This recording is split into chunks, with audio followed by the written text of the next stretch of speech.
to start off talking a kind of an overview of land ownership, particularly in the United States. And please understand, I'm going to be talking in broad strokes. So those of you that have share the same love of history that I do, you may find some of the things that I say to be not exactly in keeping with your understanding, but understand that this is a broad stroke look.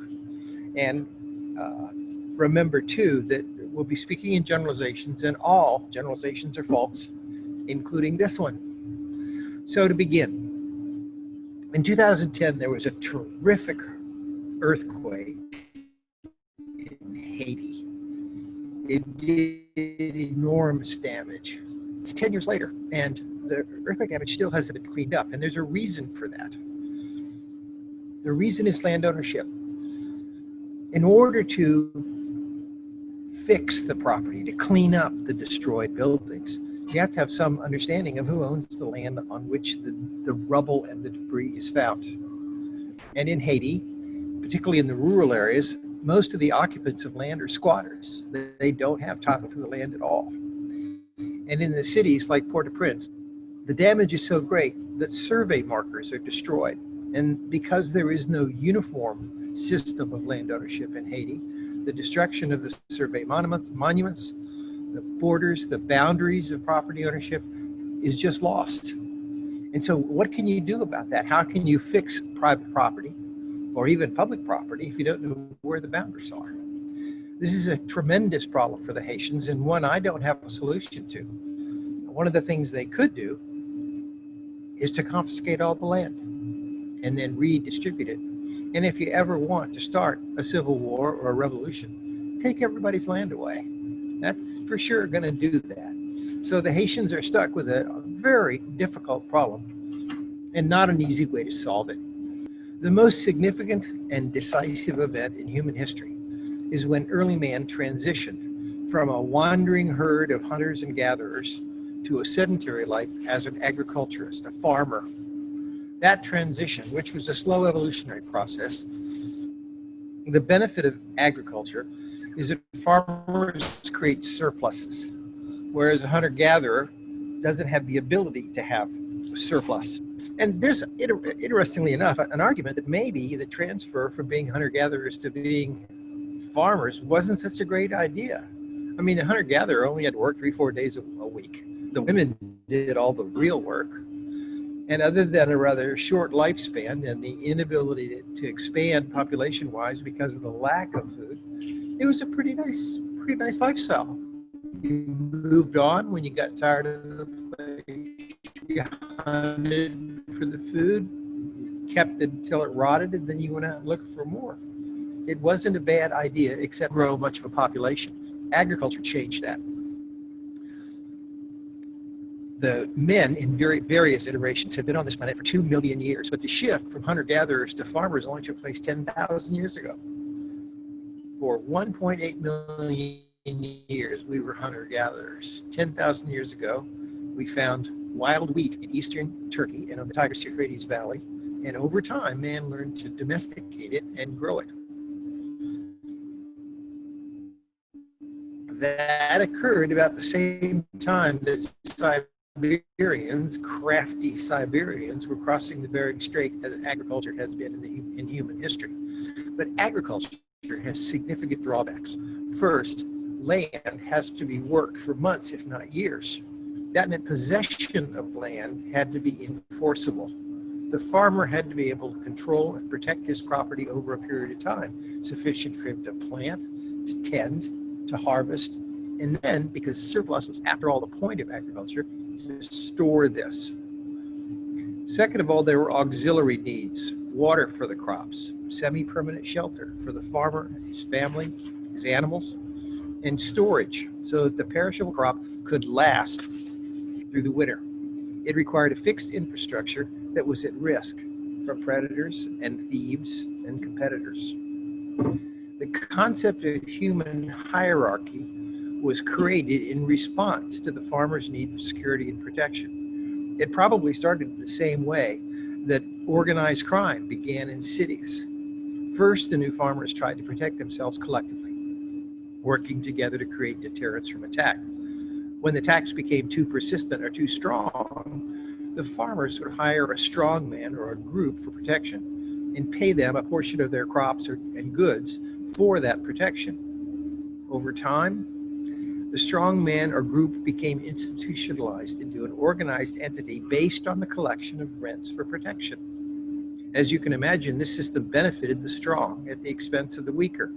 The weaker farmers needed to count on the protection of their crops and homes, and the strong wanted to institutionalize their rights to collect rents, their superior position, and if possible, pass it on to their children.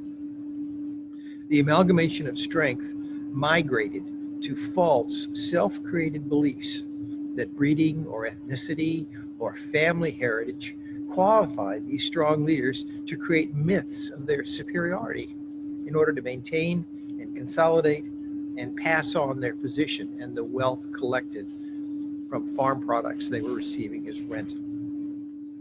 The strong became warlords and then kings or nobles. This hierarchical myth reached its ultimate absurdity with the concept of the divine rights of kings in the 14th and 15th century. Kings became kings and nobles, the aristocracy, became dependent on the rents they are receiving and created this myth of aristocracy to preserve their status and their wealth. And as wealth at the top increased, the farmer became more dependent, particularly if the warlord decided to dispossess the farmer, placing him and his family at great peril. So strength and weakness established a hierarchy that developed over centuries into class, royalty, and a peonage that marked almost all land ownership in the old world.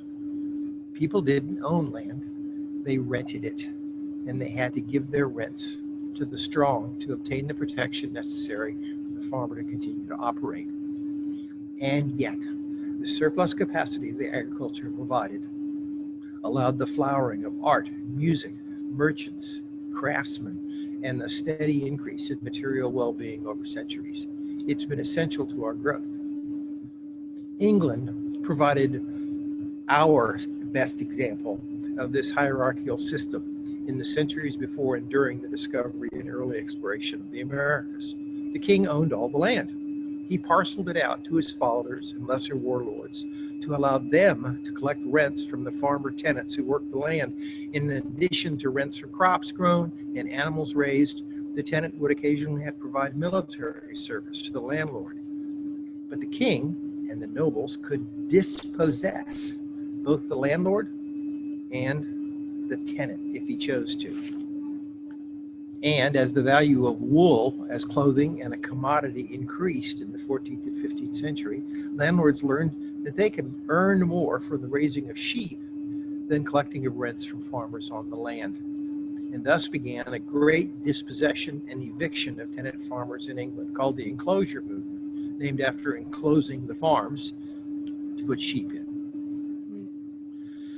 These dispossessed farmers, numbering in the millions, migrated to the cities, mostly London, and lived there in squalor and poverty for centuries.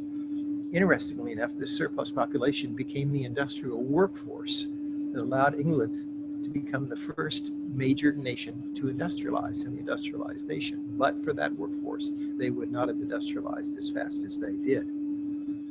And this is the rent and protection system that began 10,000 years ago and continued until those dispossessed farmers came to where land was unlimited and government rent collectors were weak or non-existent. North America after 1620. When the Spanish discovered England when the Spanish discovered Central America, Mexico, with great fanfare, they brought all this gold and silver from the Aztec and Mayan and Inca kingdoms and flooded Europe with enormous amounts of wealth. Of course, it was incredibly popular. Everyone knew about it. And all the other kings decided that they wanted a piece of North America in the hopes that they would find the same riches that the Spanish did. The King of England granted 2 charters to colonize the New World. Both charters presupposed that the tenants would work the land and pay rent to the king, just like the land ownership in England and Europe is then and continued for another century or so. One charter was in Chesapeake, Virginia, and the charter company, who was basically financed the people coming over from Europe. They paid, and there were plenty of people who wanted to go, but with the dispossessed farmers, they paid the transport costs of these new immigrants to become tenants in Virginia and eventually in New England. Both charters didn't develop as anticipated. In Virginia, hardship and inappropriate settlers starved and failed. The colony had to increase incentives to get more people to agree to immigrate. The incentives and the profitability of tobacco and indigo. It's interesting that tobacco becomes this very faddish addiction that swept Europe beginning about 1650, right about the time when Jamestown is cultivating tobacco.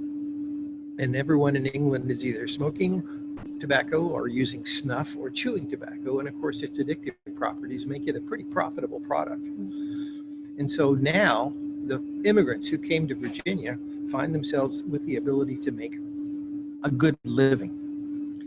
The profitability of tobacco indigo, by the way, was the second crop. It was simply a blue dye, but it grew well in Virginia. The population increased in Virginia by 500%. Now, remember, England is not a good place to live. The idea of coming over to a place where you could make a good living is a pretty good incentive, but the numbers are quite astonishing.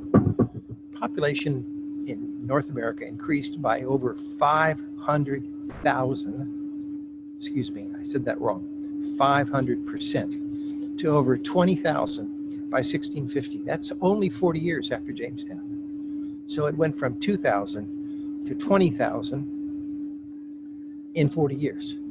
People are coming over in droves. The population explosion eliminated the colony's ability to control its inhabitants, particularly to collect rent. The farmer who wanted to just simply moved away from government control and sold his tobacco and his crops on the open marketplace, and the government was too inefficient to be able to do anything about it. With the numbers of people coming over, every time a farmer decided that he was being harassed by governors who wanted to collect rent, he just moved on. Massachusetts colony was less chaotic. When the king and the council granted the Massachusetts Bay Charter, they didn't realize that they had put a provision in that charter that allowed that colony to move its headquarters wherever it wanted. The idea being that would be somewhere in London or Greater England. But the people who formed the Massachusetts Bay Charter were really more interested in religious freedom than in colonizing anything. They wanted to get away from a government in England that was dominated by the Church of England. So they moved the headquarters of that colony to Massachusetts. And that the beginning of what we now know as land ownership. The colony of Massachusetts gave out land in the Massachusetts colony to the churches, to congregations, to give it to the congregants who wished to have farms, and of course they all did. The interesting thing about this was that it wasn't a rent-derived situation. The farmer who was a congregant of the church in Massachusetts owned the land, could farm the land, and providing he tithed to his congregation and kept in good standing with his church, he could do whatever he wanted with his property, including pass it on to his children. He could sell it, he could mortgage it. Land became a commodity. And by the way, this wasn't pure ownership, because if the man fell afoul of his church, they could take away his land. It was called socage, which is a French term, but it was certainly better than the idea of a tenant having to pay rents. And as a result, it becomes the model for all of the other colonies that are quickly founded. One of the things that was going on in England was that they didn't like the independence of the Massachusetts Bay Colony. And what's more is there were way too many people leaving England to go over there. So the king and his council set up new colonies in Rhode Island, Connecticut, and New York in an effort to try to diminish the power of man. But the idea of ownership of land stuck with everybody that came over. There was no colonial government that could go back to a rent system. They simply didn't have the rent collectors to do it. and there was way too much land. So a farmer who felt that he was being hassled by a colonial government to pay rent to the king could simply move, and there was very little they could do about it.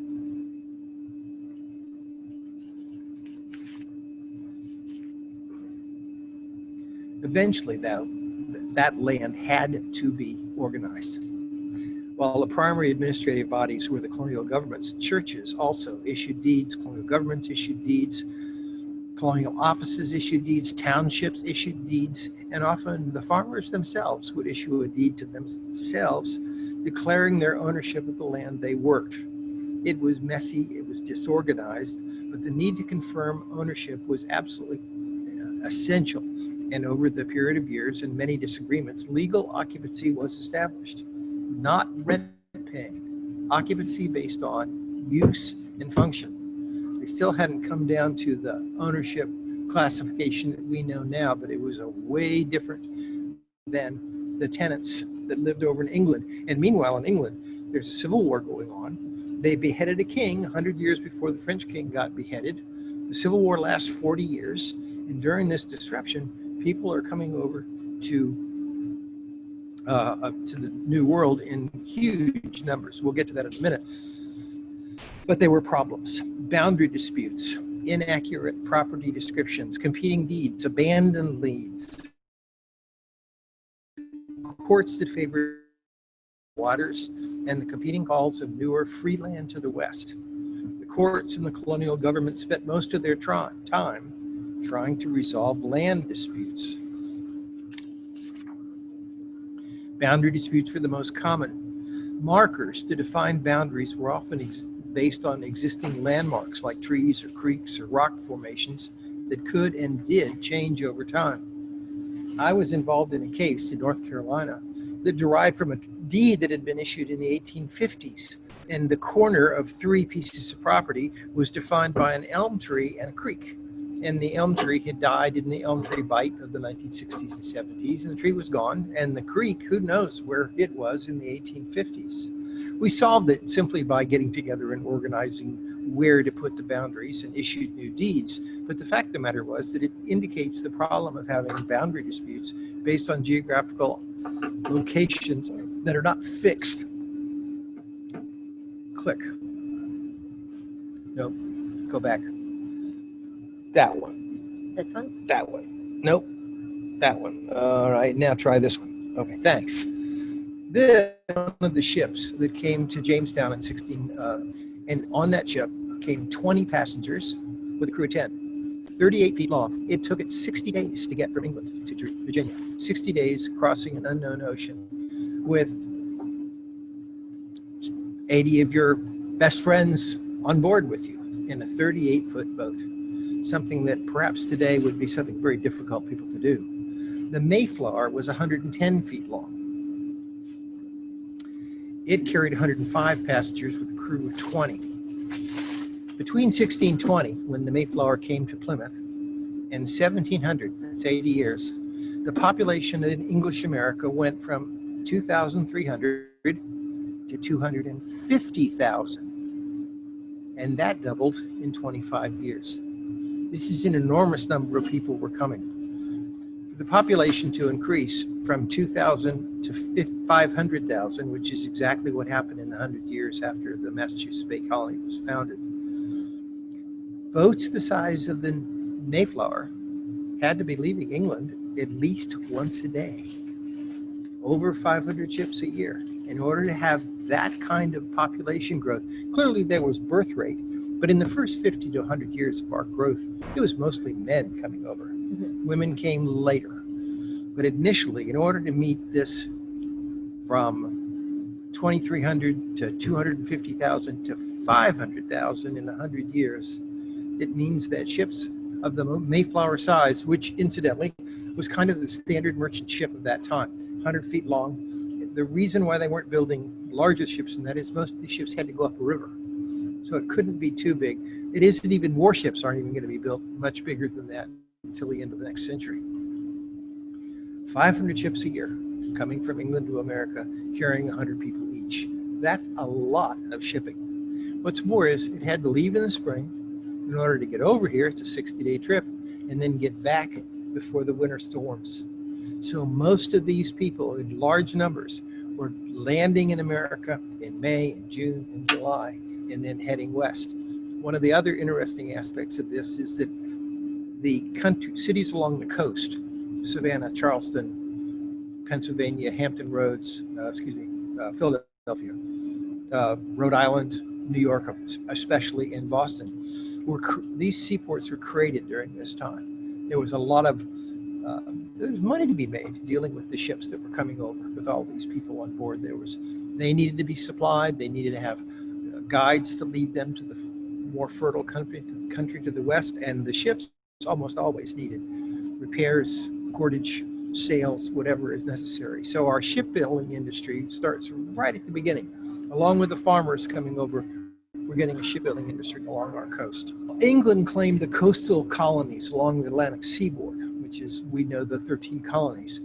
France, coming down the St. Lawrence Valley in Canada, claimed the interior of North America, specifically the Mississippi and Ohio valleys. They had nowhere near the population numbers of English people coming over, but they did have enough people coming where France claimed the St. Lawrence Valley, the Ohio Valley, the Mississippi Valley, and of course, more importantly, New Orleans, which was the major port of the lower Mississippi Valley.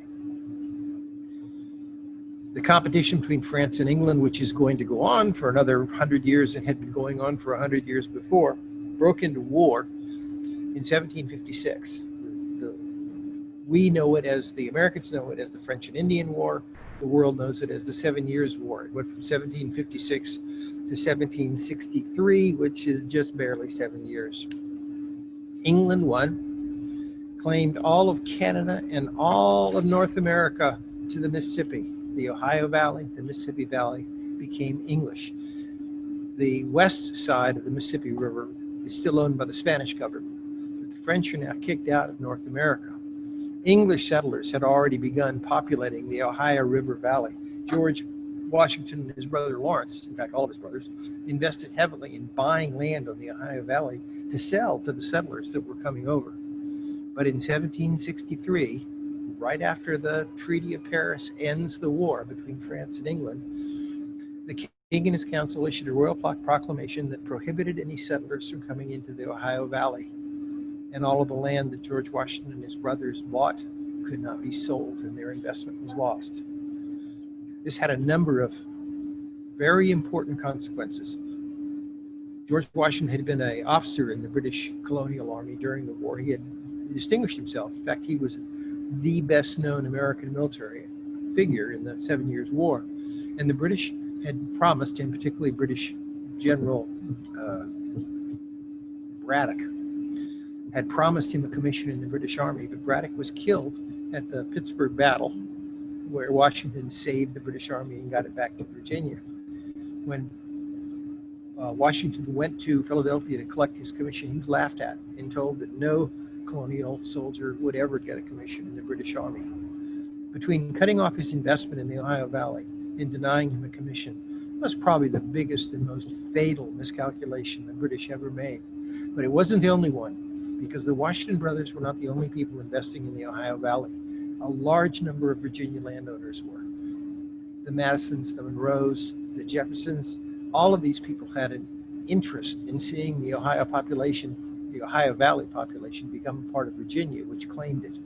By cutting it off, by the British government saying nobody was allowed to settle in the Ohio Valley, a leadership class in America was created almost overnight, led by the Washingtons and the Madisons and the Thomas Paines. All of these men had an interest in the Ohio Valley and now came to see the British government as stopping their investment, stopping their ability to grow.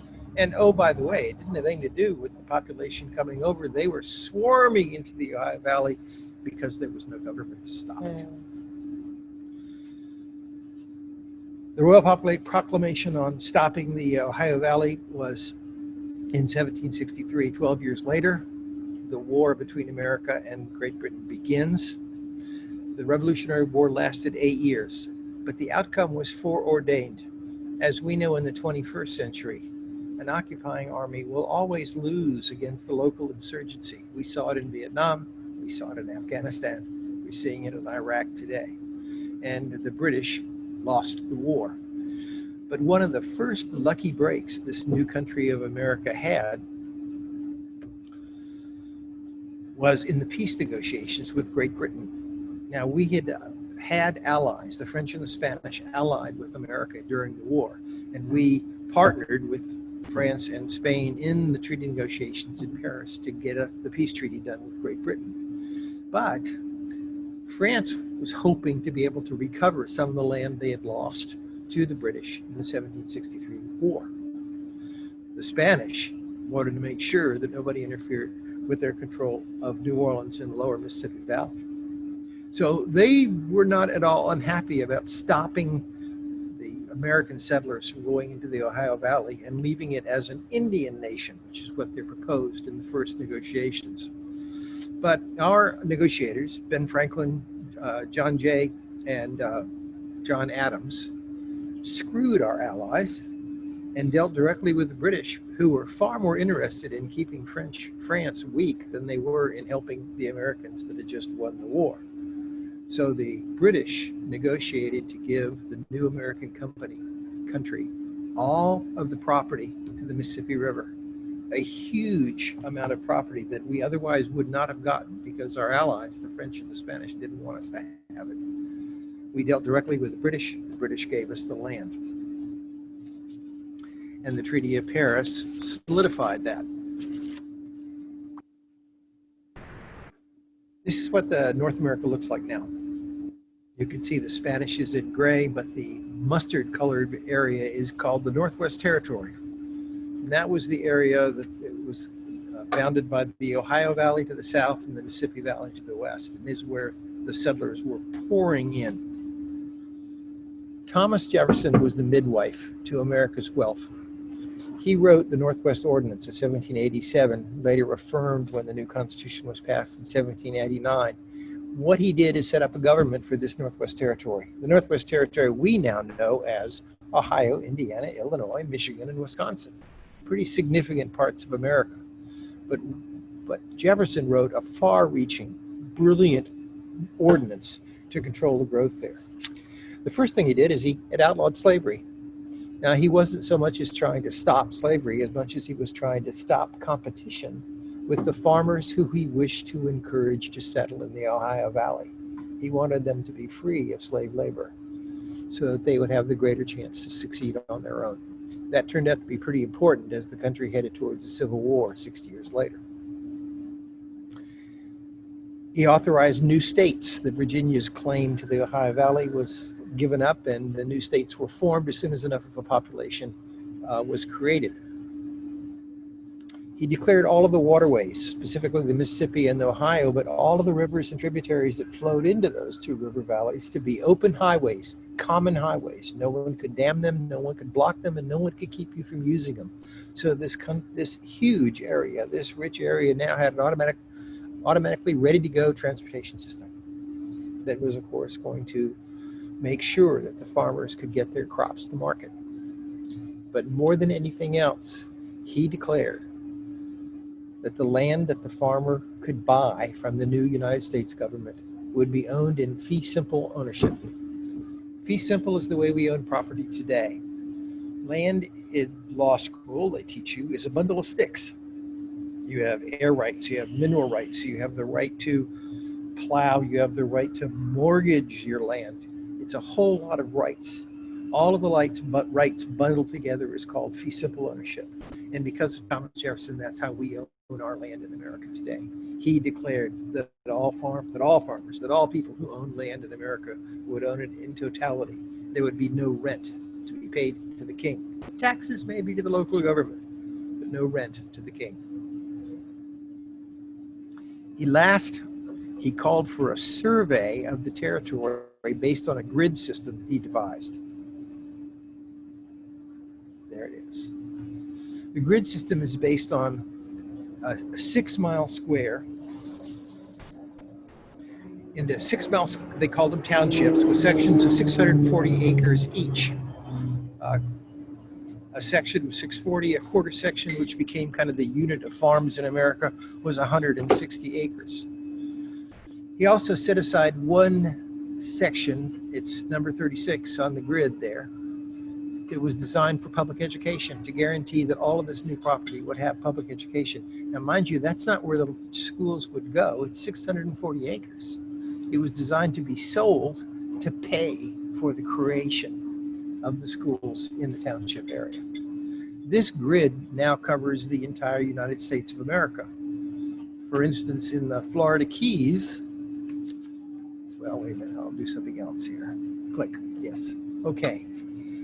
For every survey of property, there has to be a place to start. You have to have a starting place to measure the land that you're going to have. It's called the point of beginning, and it's in your survey, it's in every survey. Well, there is a point of beginning for the United States of America. Here's a picture of it. It's found in East Liverpool, Ohio, and it is the beginning of the public land survey for the entire United States of America. From that point, the grid system that Jefferson devised is laid over all of the American land. And now we have a uniform system of property boundaries that we can measure no matter where we live and determine where the boundary of your property is and where the boundary of your neighbors begins. There's not going to be a Haitian problem in America. And the result was not unexpected. Population began swarming to the new American country. From 1780 to 1790, that's 10 years, our population, which at the end of the Revolutionary War was 5.3 million, increased by 1.3 million. That's a 41% increase. From 1790 to 1800, another 10-year period, it increased by 1.8 million. That's 35%. And from 1800 to 1810, it increased by 1.9 million. That's 36%. Why am I telling you the percentages? What's the annual growth rate of America today? 7%. And we were growing at 36, 41, 35%. Enormous numbers of people coming. Well, some of that clearly was birth rate. The majority of new settlers heading west were males first, and as soon as a city or sufficient civilizing forces would come, followed by the women. So this increase in population was almost all immigration. Some birth rate, but mostly immigration. And by 1803, Ohio became a state. By 1816, Indiana. By 1818, Illinois, filled with people who were able to own their own land. And then in 1803, Jefferson doubled the size of our country with the Louisiana Purchase. But after 50 years of growth, 50 years of immigration into America, it slowed down. The immigration stopped at the Mississippi River. And the reason it stopped at the Mississippi River was because people that scouted over the Mississippi River found an area that didn't have water and didn't have trees. They called it the Great American Desert. A huge expanse that ran from North Dakota all the way down to North Texas. And the reason it didn't have trees is because it was covered over with this very thick, intensive root system of the grass that grew over the plains. It was called range grass. Now, in Europe and in European agriculture, in order to have something for your animals to live with, to live on during the wintertime, you grow hay.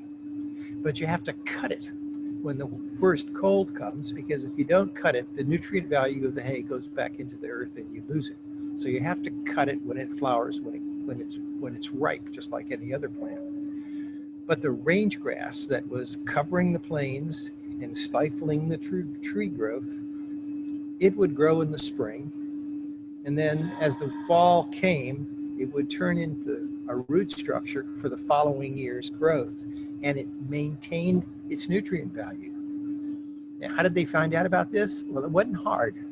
As gold was discovered in 1849 in California, people began walking over this great American desert, and they noticed that this funny little desert had 700 million buffalo living on it, 60 million elk, 40 million wild horses.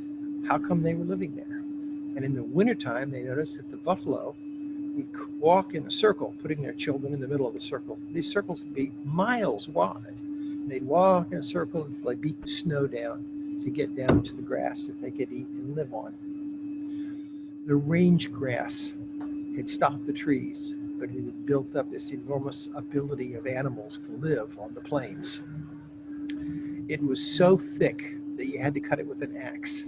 And it wasn't until John Deere came up with a 12-inch, eventually 14-inch plow blade made out of steel that would cut it. People were having to cut it with axes.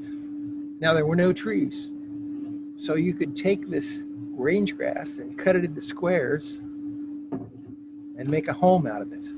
They were called sod houses. And the one picture that I have that I dearly love shows an animal on top of the house eating the home. Is that the one with the tree? Where's the one with the cow on it? Anyway, there's a cow sitting on top of this sod house eating away, even though the roots had been cut out of the ground probably a year or 2 years before. But there it is, providing nutrient sustenance to the animal today. But still, the concept of the Great American Desert was a disincentive for people to land on this. They headed over, they walked over it to get to California, but nobody wanted to live on the plains. The weather was a little tough, and the work of cutting through the range grass, and of course there was no water. That was wrong. There was an aquifer under the Great Plains. It's called the Ogallala Aquifer, and it's the largest aquifer in the entire world. It's 175,000 square miles of fresh water located under the Great Plains. And as soon as you cut through the range grass, you immediately had access to fresh, clean water for your crops. And the Great American Desert became the greatest producer of agricultural products that the world has ever seen. And even today, this area creates 1/3 of the cereal crops grown for the entire planet right here in North Dakota, South Dakota, Nebraska, Iowa. The Great American Desert turned green. So Abraham Lincoln passed 3 laws to try to encourage people to come live on the Great American Desert. The first and most important was the Homestead Act. The Homestead Act said if you could get out there to the Great American Desert and mark off 160 acres, that's a quarter section in Thomas Jefferson's grid, and live on it for 5 years and improve it, you could have it. Free land, 160 acres. If you had a wife, it was 340 acres.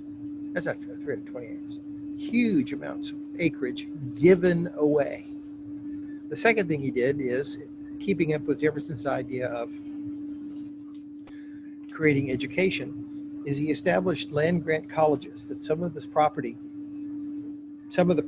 out west, similar to the grid that Jefferson, would now be dedicated to create universities. And that's why today we have Ohio State, Minnesota State, Kansas State.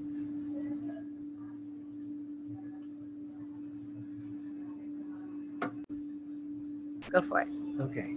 The Homestead Act and the Land Grant Act were both passed during the Civil War. And we all know the Civil War was probably the most momentous event in American history, but it also had another side. The Union Army put 2 million men in uniform to fight that war. The South only 750,000. But the difference was that the North could shoe them, could provide them with blankets, tents, shoes, belts, saddles, guns, bayonets. To keep 2 million men in uniform and shoes and belts took a tremendous amount of money, to say nothing of having to feed them 3 meals a day, plus their horses and mules. It was an enormous outgoing. And as a result, industry had to be built to provide the massive amounts of equipment that the Union Army required. Lincoln borrowed money from every source he could, but he also created paper currency, called them greenbacks, and he flooded the country with this currency during the war. And an interesting thing happened. Normally, in fact, every time that you flood an area with paper money or free currency, easy currency, prices go up. And the prices during the Civil War went up. But the beneficiaries of that increased prices were the farmers who were selling their products to the Union Army and the small businessmen that supported them. This was a boon to small businesses around the country.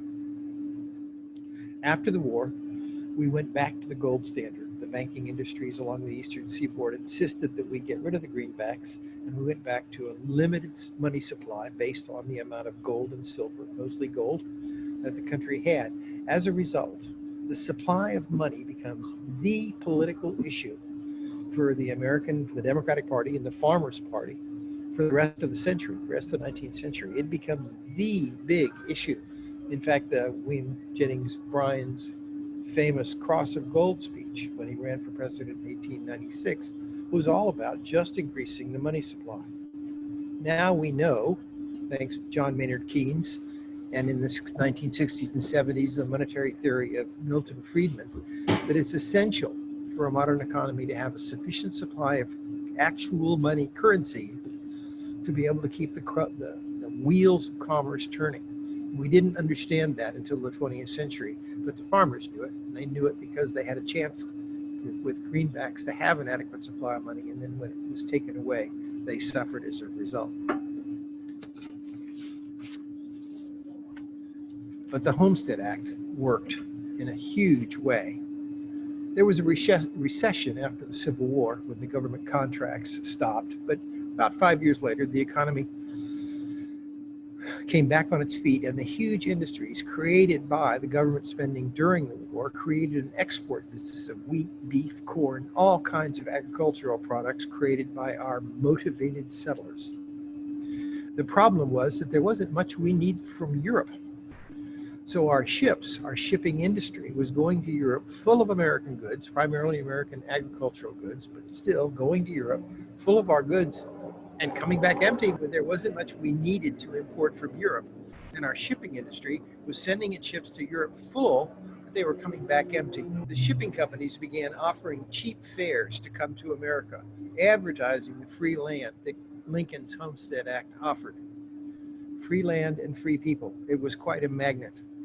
They called these cheap tickets steerage tickets, because one of the purposes of these cheap tickets was to put enough people in the potentially empty boat to weigh them down so the rudder would bite the water. That's why they called it steerage. The poverty, strife, and civil unrest in Europe after the Civil War, particularly Southern and Eastern Europe, created a tsunami of immigrants to America from 1870 to 1910. 15 million people immigrated to America, the largest movement of human beings in history. Our population exploded from 38 million in 1870 to 92 million in 1910. And that did include an astonishing birth rate. When you're optimistic about your future, you decide to have children. And that is probably where I should leave this. Property ownership as collateral created wealth for growth and expansion.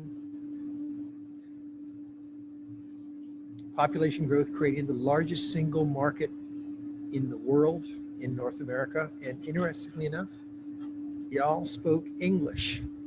And from that grew our literary and advertising industries, confirming our belief in literacy and consolidating our allegiance to America. Don't scoff at advertising. In the 1880s, the trains were coming back from the West full of the agricultural products that we've talked about, but they were going out empty. And so an entrepreneur in Chicago, Montgomery Ward, started sending catalogs out west with the railroads to offer manufactured goods to the farmers who were out there creating the new farmland out of the great American desert. Those catalogs are pretty interesting. You could draw a picture of your foot on a piece of paper and send it in, and they would send you manufactured boots, manufactured shoes, or women's shoes. They would send you shirts, ties, suits, and probably most important of all, women's fashionable dresses. And the significance of this was that in the West, you would go to church on Sunday and the rich man would come with his fine clothes and the banker would come with his daughter and wife all dressed up. And you would have to wear the farm clothes that farmers had until Montgomery Ward and soon thereafter Sears Roebuck came along, offering you well-made manufactured clothes just as good as the banker had, just as good as the banker's wife had.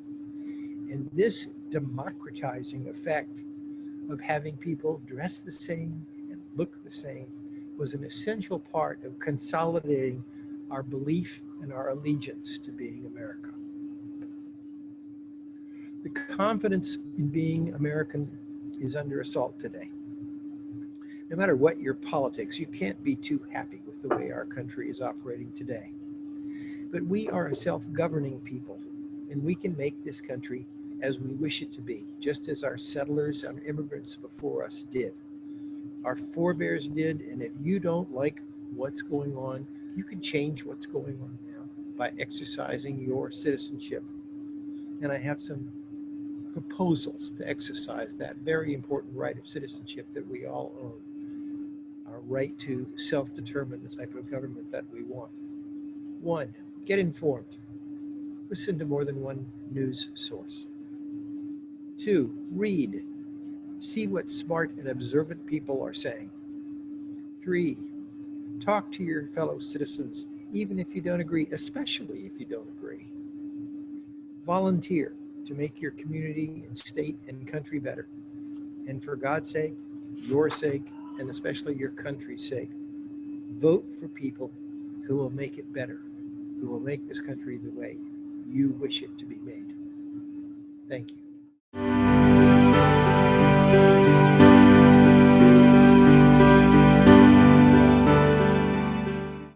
I was involved in a case in North Carolina.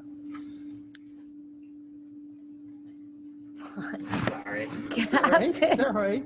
Also, when people show up, they're gonna bark. Yeah. Yeah, Just- it'll pause it. Yeah. Yeah. I bet you're leaving off. I can't. Get out of there. What are you doing, buddy? Get out. Over here. Blankets, tents, shoes, belts, saddles, guns, bayonets. Stop it. Okay, I'll know stuff. Hey, boys.